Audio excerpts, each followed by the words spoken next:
கோயில்ல தான் படிச்சிருக்கிறேன். அப்புறம் அங்கங்க சில பேரை பார்த்தது. இவர் என்ன சொல்றாருன்னா 1000 சித்தர்கள் வாழ்ந்த ஜீவ சமாதியாக இருக்கிறார். 27 நட்சத்திரங்கள் இருக்கின்றன.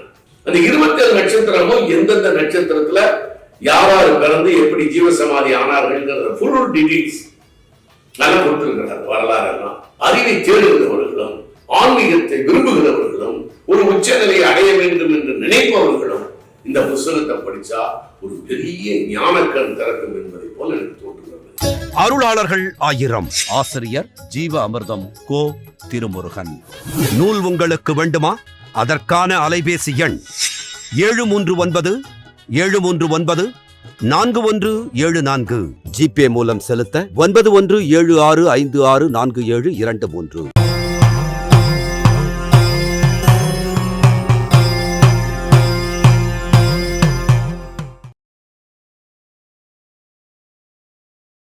தவத்திரு சித்திரமுத்து அடிகளார்.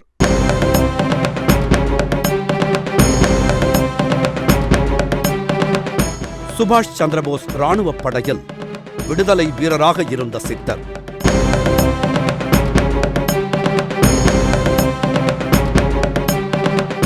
இழந்த கண் பார்வையை மீண்டும் பெற்ற மகான். மலேசியாவில் பனைமரம் ஏறும் பணியில் ஈடுபட்ட ஞானி.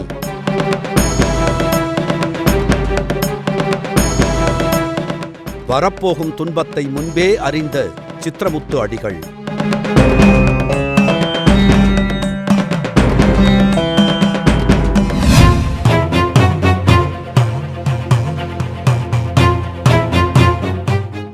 தவத்திரு சித்திரமுத்து அடிகளார் சேது நாட்டு சித்தர்களுள் ஒருவராகவும் சுபாஷ் சந்திரபோஸின் இந்திய தேசிய இராணுவத்தில் பணியாற்றிய விடுதலை வீரராகவும் போற்றப்படும் சித்தராவார்.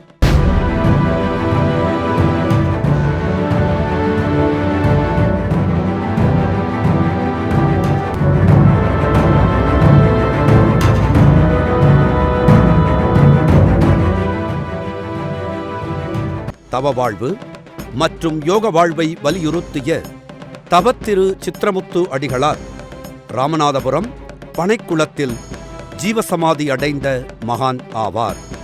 ராமநாதபுரம் மாவட்டத்தில் உள்ள மானாங்குடி என்னும் கிராமத்தில் 1900ஆம் வருடம் ஏப்ரல் மாதம் தனுக்கோடி மற்றும் கருப்பாயி அம்மாள் ஆகியோருக்கு 2வது குழந்தையாக பிறந்தவர்தான் சித்திரமுத்து அடிகளார்.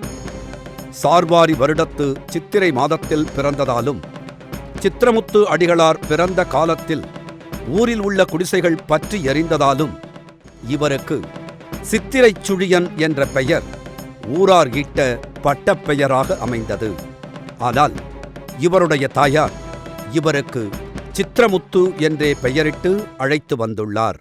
பனைக்குளத்தில் இருக்க சித்திரமுத்து நிறுவிய தாய் வீடு ஆத்மசாந்தி நிலையம்னு சொல்லுவாங்க. இவர் நிறுவனர் சித்திரமுத்து அடிகள். அவர் பிறந்த ஊர் மானாங்குடி. மானாங்குடியில் பிறந்து சின்ன வயசுலலாம் ரொம்ப கஷ்டப்பட்டு செஞ்சு கொஞ்சம் சில அற்புதங்கள்லாம் பண்ணியிருக்கிறாரு. அதுக்கப்புறம் அவர் அங்கேருந்து பனைமரம் ஏரிவெல்லாம் வேலை பார்த்து செஞ்சு கஷ்டப்பட்டு கல்யாணம் முடிச்சதுக்கப்புறம் கொஞ்சம் கஷ்ட சூழ்நிலை காரணமாக அவர் மலேசியாவுக்கு வேலை விஷயமா போயிட்டார். சித்திரமுத்து அடிகளார் 8 மாத குழந்தையாய் இருந்தபோது அவரது தாயார் இவ்வுலகை விட்டு மறைந்துள்ளார். தாயின் மறைவுக்குப் பின்னர் பாட்டியின் அரவணைப்பில் இருந்துள்ளார். அடிகளாரின் 6ஆம் வயதில் அவரது பாட்டியும் இறைவனடி ஐக்கியமாக இதன் பின்னர் அவர்களது உறவு வழியில் சீனியாயி அம்மாள் மற்றும் ராமாய் அம்மாள் கண்காணிப்பில் வளர்ந்துள்ளார் சித்திரமுத்து அடிகளார். சித்திரமுத்து அடிகளார் 7வது வயதில் தில்லாங்குண்டு எனும் கிராமத்தில் கிடுகு முடைந்து வாழ்ந்திருக்கிறார். பின்னர் முடிவீரன் பட்டினம் என்னும் ஊரில் அமைந்துள்ள திண்ணை பள்ளிக்கூடத்தில் அடிப்படை கல்வி கற்றிருக்கிறார். அப்போ மலேசியாவில் வேலை பார்த்துக்கிட்டு இருக்கும்போது அங்கே அவர் இங்கே சுபாஷ் சந்திரபோஸ் படையில் ஒர்க் பண்ணியிருக்காரு. அங்கே சேர்ந்து படையில் தேச சேவை பண்ணியிருக்காரு. அப்படி பண்ணிட்டு இருக்கிற போது ஜெகநாத முனிவர் அங்கே தாப்பாளர் மலேசியாவில் இருக்க ஜெகநாத முனிவரை சந்திச்சு பார்த்துருக்கிறாரு. அவர் வா மகனேன்னு சொல்லி பேசி இருக்கும்போது அவருக்கு தீட்சை கொடுத்துருக்கிறாரு. அப்படி தீட்சை கொடுத்ததுக்கப்புறம் கொஞ்ச நாள் கழித்து அதுலேருந்து விடுபட்டு இங்கே நண்பர்கள் மூலம் பக்தர்கள் மூலமாக இங்கே வந்து 1958 அங்கே அந்த டயத்தில் வந்து இந்த மாதிரி இந்த தாய் வீட்டை அவர் நிறுவிக்கிறார். அந்த பாட்டு எழுதியிருக்கிறார். சின்ன வயசுல ஞானம் அடைஞ்சதுக்கு அப்புறம் இந்த பாட்டு எழுதியிருக்கிறார். மண்ணுளி பாம்புதானே மறைவிற்கு எதிரி நின்று செய்ததோர் பாவதோஷம் சிறப்புடன் சொல்லி நிற்க அப்போது பக்தர் சித்தரெல்லாம் அருமையை எடுத்துரைத்தார். பாய்வது பள்ளிதானே படுக்கையில் பாம்புதானே கூறுவது எதிப்போது குழந்தை நீ தெய்வம் தானே. இதை வந்து அவர் 8 வயசுல இருக்கும் போதே இவர் ஞானத்தால் எழுதுனதாக சொல்றாங்க. ஆனால் அந்த கல்வியும் இவரது சிற்றன்னையாரின் கொடுமையால் பாதியோடு நின்று போனதாம். அதனைத் தொடர்ந்து அத்தியூத்து என்னும் கிராமத்தில் உள்ள கள்ளுக்கடையில் மதுபான குடம் சுமக்கும் பணியை செய்து வந்துள்ளார். பிறகு 1928ஆம் ஆண்டில் மறுபடியும் தமிழகத்துக்கு திரும்பியுள்ளார். பின்னர் ஆலங்குளம் மதிப்பிற்குரிய காளையப்பா என்பவரின் மகள் சிவகாமி அம்மையாரை திருமணம் செய்துள்ளார். சித்திரமுத்து அடிகளாருக்கு ஒரு குழந்தையும் பிறந்து பிறகு சில வாரங்களில் அக்குழந்தையும் இறந்துள்ளது. அதன் பிறகு மீண்டும் மலாயாவிற்கு வந்தவர் தைப்பிங் என்னும் ஊரில் தங்கி பனங்கள்ளு இறக்கும் தொழிலை மறுபடியும் தொடங்கியுள்ளார். கல்யாணம் பண்ணி குடும்பத்தோட இருந்துட்டு தான் அதில் ஒத்து வராம சம்பாத்தியம் பண்ண ஒத்து வராம தான் குடும்பத்தை விட்டு பிரிஞ்சுட்டாரு. பிரிஞ்சுட்டு தான் அங்கே போய் போன ஒரு மலேசியாவை போய் இது பண்ணிட்டு அங்கே இருந்து தேச சேவை பண்ணிட்டு இருக்கும்போது அவரோட ஜெகநாத முனிவர்கிட்ட வந்து தீட்சை வாங்கிட்டு வந்து அவருடைய இது மூலயமா சீடராகி அதுக்கப்புறம் இங்கே வந்து இந்த தாய் வீடுங்கிறது அன்னதானத்தை வந்து ஜீவகாரணி ஒழுக்கம்னு சொல்லி வள்ளலார் வழிமுறையை பின்பற்றி இங்கே வந்து அன்னதானம் ஜீவகாரணி ஒழுக்க முறையை பின்பற்றி அதை உருவாக்கியிருக்காரு. மலேசிய பக்தர்கள் மூலியமா கொஞ்சம் பணத்தை இது பண்ணி நடத்திட்டு இருக்கிறாரு. மாசி 21 வந்து அவருடைய குரு பூஜையை வந்து அவர் வந்து 1995 வந்து இங்கே ஜீவசமாதி ஆகிட்டார். இவரே வந்து இதோடைய ரெடி பண்ணியிருக்காரு, சமாதி இவரே உருவாக்கியிருக்காரு. அதுக்கப்புறம் வந்து வருஷம் வந்து மாசி 21 மார்ச் 5ஆம் தேதி குரு பூஜை இவருக்கு நடக்குது.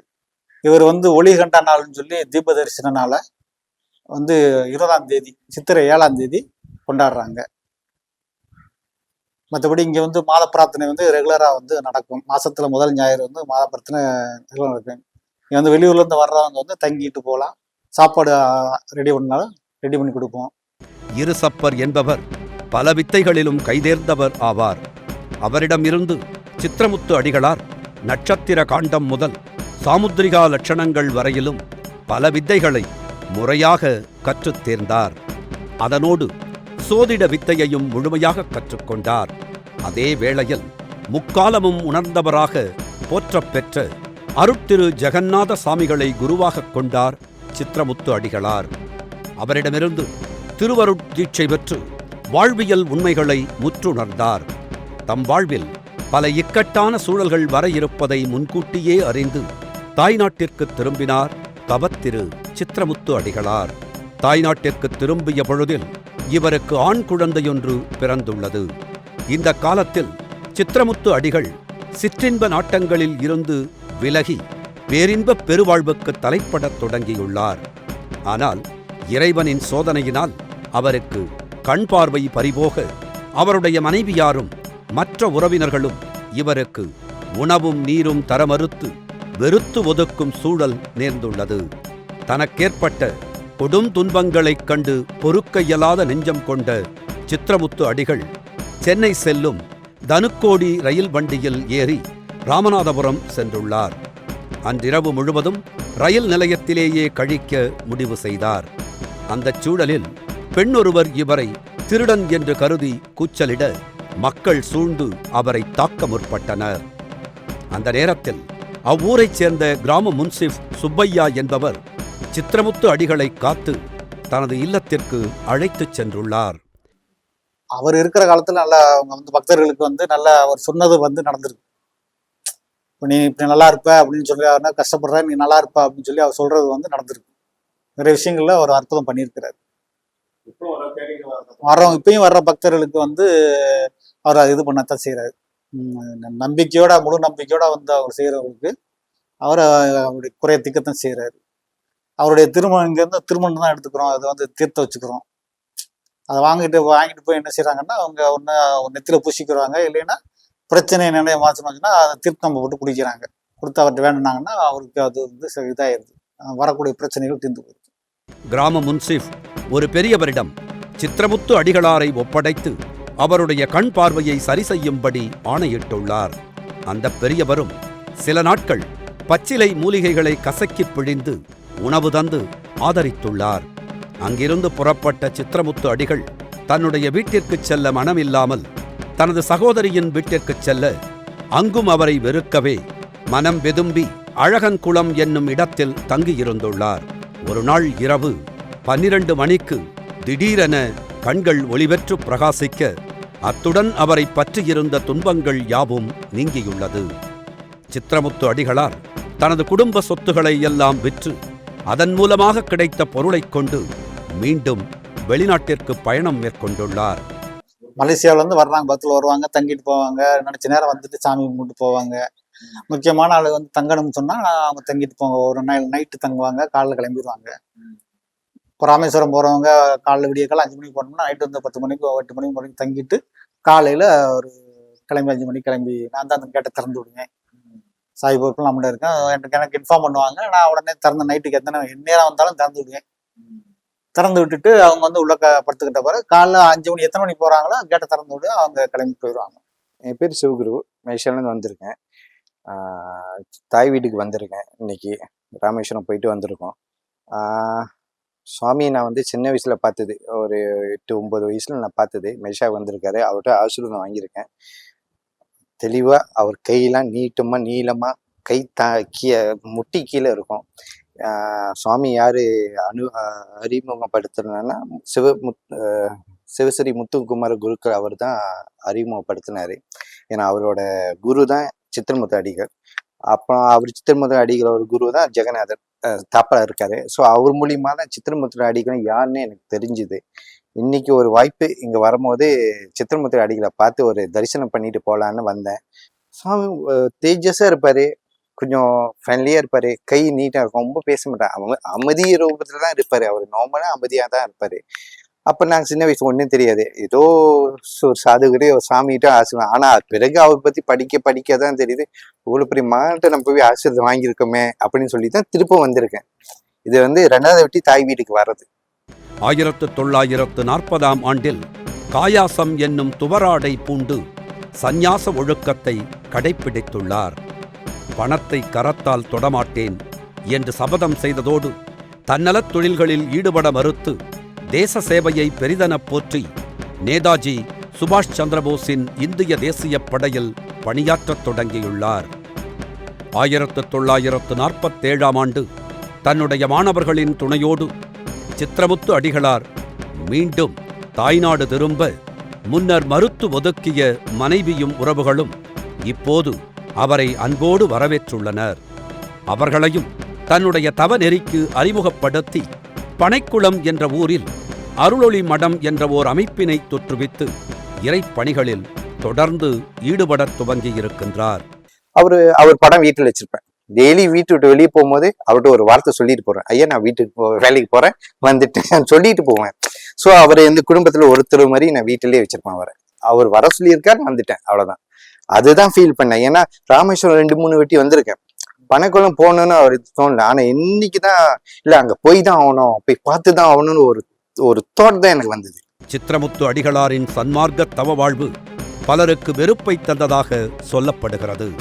அதனால் அவர்கள் ஒன்று கூடி மக்களிடம் இவரை பற்றி இழிவாக பேசத் துவங்கியிருக்கின்றனர். அவருடைய அருள் உரைகளை அச்சிடக்கூடாதென்றும் மக்களிடம் பரப்பக்கூடாதென்றும் தடை செய்துள்ளனர். பேச்சை நிறுத்தி மூச்சை கவனின்னு சொல்லியிருக்காரு. உருவமில்லாத வெட்ட வெளியை வணங்கு அப்படின்னு சொல்லியிருக்கிறாரு.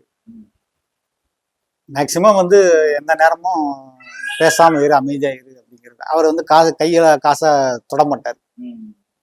பல காலமா வந்து கையில காசை வச்சுக்க மாட்டாரு. அந்த மாதிரியான கேரக்டர் அவர். அடுத்தவங்கிட்ட வச்சிருந்தா அது பண்ணுவாரு. நம்ம சித்திரமுத்து அடிகள் சொன்னால அவரு கொடுத்த ஒரு வேர்ட்ஸ் தான் எனக்கு அவர் என்மாயர் பண்ண, பேச்சை நிறுத்தி மூச்சை கவனி. அதுல என்ன மீனிங் சொல்ல போய் தேட போகும்னு அவரை பத்தி நான் ரொம்ப தெரிஞ்சுக்கிட்டேன். பேச்சை நிறுத்தி மூச்சை கவனின்னு அது ஒரு செய்ன்னு சொல்லியிருப்பாரு அவர். அதே மாதிரிதான் நம்ம அன்னைக்கு நான் சொன்ன இது சொல் அற அப்படின்னு சொல்லியிருப்பாங்க. அதுல அதே மீனிங் தான் இது. பேச்சு நிறுத்தி மூச்சை கவனி சொல்லும் போது அது என்னதான் சொன்னாரு. 21 வயசுல நான் சர்ச் பண்ணேன். நீங்க அது ஃபாலோ பண்ணாலே பாதி விஷயம் நம்மளுக்கு முடிச்சு. மன கஷ்டத்தோட வர்றவங்களுக்கு வந்து உனக்கு சரியாயிரும் அப்படின்னு சொல்லி அவங்களுடைய வாழ்க்கை தரத்தையும் உயர்த்தியிருக்கிறாரு. இந்த மாதிரி கஷ்டங்கள், பண கஷ்டம் அப்படின்னு இருக்கிறதெல்லாம் அவர் சரி பண்ணியிருக்கிறாரு. அதனால அவங்களுடைய பக்தர்கள் வந்து இப்போ அதிகமாக இப்போ கொரோனா டயத்துலேருந்து அதிகமாக வராமல் விட்டு போய் இப்போதான் கொஞ்சம் கொஞ்சமாக வர ஆரம்பிக்கிறாங்க. சித்திரமுத்து அடிகளார் தனது இடைவிடாத முயற்சியால் மதுரை நகரிலிருந்து சில அறிஞர்களோடு வாதம் மேற்கொண்டு அவர்களை வென்று அவர்தம் ஆதரவு பெற்று சன்மார்க்க சபை தலைவர்களின் சிறப்புரைகள் பெற்றதோடு அரசியல்வாதிகள் வழக்கறிஞர்களின் நன்மதிப்பினையும் பெற்று தனது அனுபவ மொழிகளை புத்தகங்களாக உருவாக்கி மக்களிடையே பரவச் செய்துள்ளார். திருவருட்பிரகாச வள்ளலார் பெருமான் தன்னுடைய கொள்கைகளை மக்களுக்கு அறிவுறுத்தும் பொருட்டு அருட்பிரகாச ஞான சபையை உருவாக்கியதைப் போலவே சித்திரமுத்து அடிகளாரும் அவர்தம் அடிச்சுவட்டில் வள்ளலார் வழியில் சீவகாருண்யம், ஜோதி வழிபாடு, அன்னதானம் முதலியவற்றை மேற்கொண்டு ஞான சபையை தோற்றுவித்தார். மதுரை, திருச்சி, கம்பளிக்காரன் குப்பம் இந்த இடம் புதுச்சேரி அருகில் அமைந்துள்ளது. மலேசியா, பினாங்கு, இலங்கை ஆகிய இடங்களில் அருளொளி ஞான சபைகளை அமைத்து ஆன்மீகத் துறையில் பல புதிய தடங்களை ஏற்படுத்தினார்.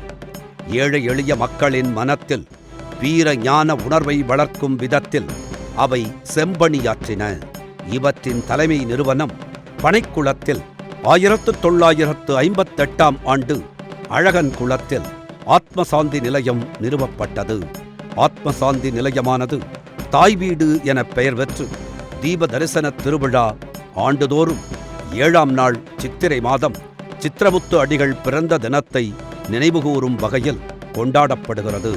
சித்திரமுத்து அடிகளின் லட்சியம் ஊழின் காரணமாக தன் வாழ்வில் அடைந்த துன்பங்களையும் அவற்றிலிருந்து பெற்ற அனுபவங்களையும் கொண்டு அத்தகைய துன்பங்களை மற்றையோரை பற்றாதிருக்க வேண்டுவதும் அதற்காக மக்களை ஒருங்கு திரட்டி உழைப்பதுமே தன்னுடைய லட்சியம் என்று அவர் குறித்துள்ளார். இங்க 1958 தான் உருவாக்கியிருக்காரு.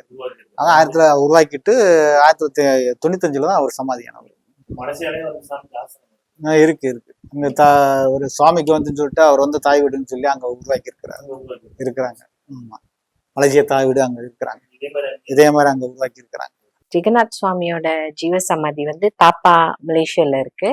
ஸோ இந்த குரு பூஜை எப்போ நடக்கும்னு பார்த்தீங்கன்னா தைப்பூசம் மறுநாள் நடக்கும்.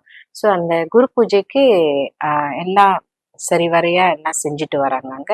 அங்க வரவங்க எல்லாருமே எங்க கிட்ட ஷேர் பண்ற விஷயம் என்னன்னா, குருநாதர் வந்து அவங்களுக்கு ஏதோ ஒரு விதத்துல உதவி செஞ்சிட்டு இருக்கிறாரு. இன்னும் அவரோட பிரசன்ஸை எல்லாருனாலையும் உணர முடியுது. அவர் சுவாமிக்கு வந்து கோவிந்தன் பிள்ளைமட்டத்துல இருக்கிறாரு. அவங்க அங்க ஆசிரமம் ஒண்ணு இருக்குது அங்க ஒரு அவங்க வந்து இதுல இருந்தவங்க தான். அவர் வந்து இது தாய் வீடுன்னு சொல்லி அவங்க வந்து மலேசியாவில் இது இப்போல எங்க பண்ணியிருக்காங்க, அங்க பண்ணி வச்சிருக்காங்க, உருவாக்கியிருக்காங்க. அங்கிருந்து வருவாங்க போவாங்க. அங்க வர்றவங்க இங்க அங்க விவரம் தெரிஞ்சுக்கிட்டு இங்க இங்க சாமியை பார்க்க வருவாங்க. அவங்க வந்து அடிக்கடி மலேசியக்காரங்க கூட்டிட்டு வந்து விட்டுட்டு இது பண்ணுவாங்க.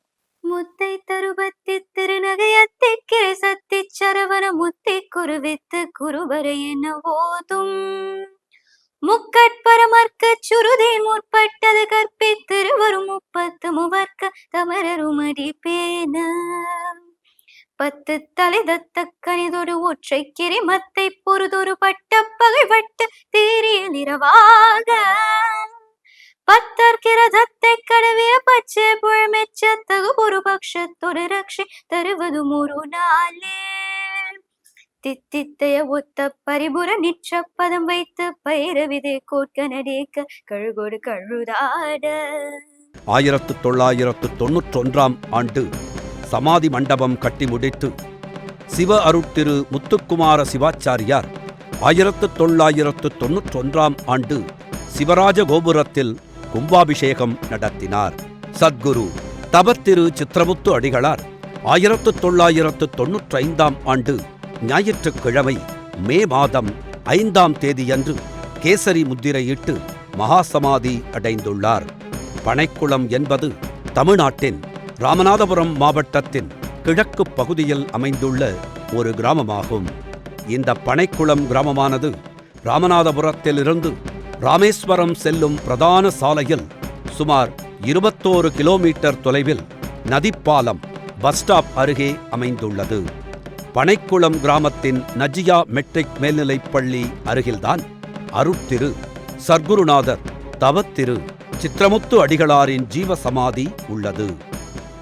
இங்கே வந்து ராமநாதபுரத்துல இருந்து நேரா ராமேஸ்வரம் போகிற ரோட்டில் நதிப்பாலம் ஸ்டாப், நதிப்பாலம் ஸ்டாப்ல இருந்து லெஃப்ட்ல கட் பண்ணி வரணும். ஆமாம் ஆமாம், பனைக்குளம் வந்து அங்கனக்குள்ள நஜியா ஸ்கூல் பக்கத்தில் இருக்கு. இது வந்து இந்த இதுக்கு நஜியா ஸ்கூல். பனைக்குளத்தில் உள்ள வந்து இருக்காலே இந்த வழியே வந்தாலே இந்த வந்துடலாம். சித்தர்கள் மகான்கள் என்பவர்கள் யார்? அவர்களின் பூரண அருளை பெற வேண்டும் எனில் என்ன செய்ய வேண்டும்? எங்கு எப்போது செல்ல வேண்டும் என்று யோசித்துக் கொண்டிருந்த பல அன்பர்களுக்கு ஜீவ அமிர்தம், ஞான அமிர்தம் மற்றும் அருளாளர்கள் 1000 போன்ற 3 புத்தகங்களும் சித்தர்களை தேடுவோருக்கு மிகப்பெரிய பொக்கிஷமாகும். மேலும் எங்கும் குருமார்களை தேடி அலைந்து திரியாமல் அருள் வழங்கும் இந்த 3 நூல்கள் இருந்தாலே போதும். சித்தர்களை நாடிச் செல்ல விரும்பும் ஏனைய அன்பர்கள் யாவரும் ஜிபே மூலம் பணத்தை செலுத்தி நீங்கள் இருக்கும் இடத்திற்கே மேலே குறிப்பிட்ட சித்தர்களின் அனைத்து தகவல்களும் அடங்கிய 3 புத்தகங்களையும் வரவழைத்து பலனடையலாம் என்பதை தன் அனுபவத்தில் உணர்ந்து சித்தர்களின் புத்தகங்களுக்கு பெருமையும் நன்மதிப்பும் சேர்த்துள்ளார். வாழ்க சித்தர்கள் புகழ், வளர்க சித்தர்கள் தொண்டு. நன்றி, வணக்கம். பிரணவம் யூடியூப் சேனலை சப்ஸ்கிரைப் செய்து சித்தர்களின் அருளை முழுமையாகப் பெறுங்கள். நான் 18 சித்திரங்களை தான் படிச்சிருக்கிறேன். அப்புறம் அங்கங்க சில பேரை பார்த்துருக்கேன். இவர் என்ன சொல்றாருன்னா 1000 சித்தர்கள் வாழ்ந்த ஜீவ சமாதியாக இருக்கிறார். 27 நட்சத்திரங்கள் இருக்கின்றன. அந்த 27 நட்சத்திரமும் எந்தெந்த நட்சத்திரத்துல யாராரு பிறந்து எப்படி ஜீவ சமாதி ஆனார்கள் ஃபுல் டீடைல்ஸ் நல்லா கொடுத்திருக்கிறார். வரலாறு எல்லாம் அறிவை தேடுகிறவர்களும் ஆன்மீகத்தை விரும்புகிறவர்களும் ஒரு உச்சநிலையை அடைய வேண்டும் என்று நினைப்பவர்களும் இந்த புத்தகத்தை படிச்சா ஒரு பெரிய ஞானக்கண் திறக்கும் என்பதை போல எனக்கு தோன்றுகிறது. அருளாளர்கள் 1000. ஆசிரியர் ஜீவ அமிர்தம் கோ.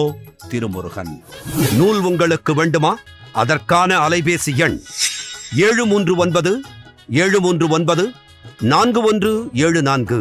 ஜிபே மூலம் செலுத்த 9176564723.